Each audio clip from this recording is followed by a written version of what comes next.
Welcome back to the David Pakman Show. I was sent an incredible piece of video over the weekend of Ahmed Dogan almost being assassinated. This is just unbelievable. This is an attempt to assassinate the leader of Bulgaria's Turkish ethnic party during a televised conference on Saturday. It's pretty rare when you even hear of an assassination attempt to have it perfectly caught on crystal clear video. And that's exactly what we have here. This is the leader of Bulgaria's Movement for Rights and Freedoms Party, Ahmed Dogan. He was assaulted by a gunman while on stage at the National Palace of Culture in Sofia, according to the Sofia Globe. The assailant is 25-year-old Oktai Enimehmedov. The guy looks significantly older than 25 to me, but that's probably another story. He got on stage with a gun, held it to Dogan's head, and reportedly the gun got stuck and was unable to shoot. Is it possible that the guy changed his mind or something like that and didn't really try to pull the trigger? We don't yet know. The Times reports that the gun did appear to misfire. We have the video. I'll play it for you here. The actual assassination attempt happens in the first 5 seconds here, okay?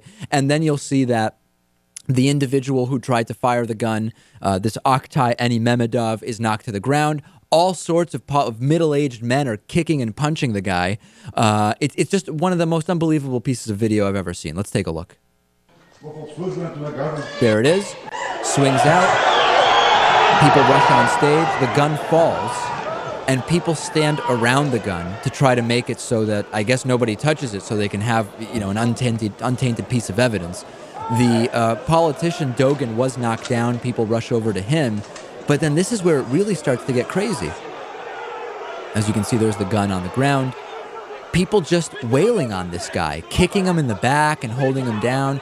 And it seems to shift. At first, it seems like there's one group that is kind of trying to just calm the situation while others are kicking the guy. But then some of the people trying to calm it just say, hey, if everybody's kicking, I'm going to start kicking too. And then others try to get in to quell the violence. And as you can see here, it's just incredible video. Somebody swinging their briefcase, it appears, and just punching. Look at that guy go.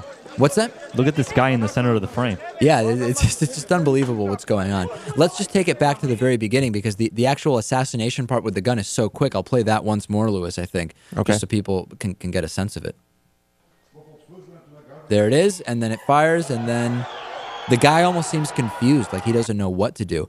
The reaction from Ahmed Dogan was actually correct, which is if the guy's that close, just swing your arm and try to just get it so the gun's not pointed at you. The reality, though, is if the gun did jam as it appears to have jammed, it would have been way too late by the time he even realized what was going on. I don't know what I would do in that. The gun seems to misfire. He might not have even made eye contact with the shooter had the gun actually worked. There's some significantly xenophobic implications here. The MRF party, which is a liberal party, represents the ethnic Turks and Muslims, and it's about 12% of Bulgaria's population, according to Reuters. And Ahmed Dogan is one of the most influential political figures within that party.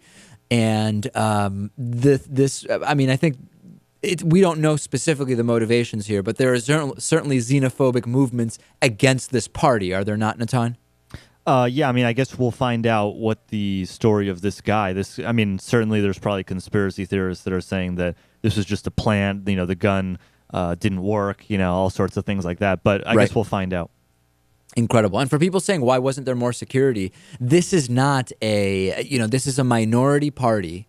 And, it's not everything is like it is for the top American politicians 24/7, where you've got people lining the stage, so on and so forth. Now, forget about even the lining the stage. The guy was in the room with a gun, which also brings up a lot of other questions, too, because even if he got in the room with the gun, even people lining the stage to prevent him from running on wouldn't necessarily even have done anything. You can certainly shoot someone from 10 or 20 feet away. He might have been in there as press. You can see the lanyard around his neck. Yeah. Clearly he was allowed in. Maybe the gun was stashed somewhere beforehand. Who knows? A number of questions. Hopefully we'll get more information, but shocking video. Yeah.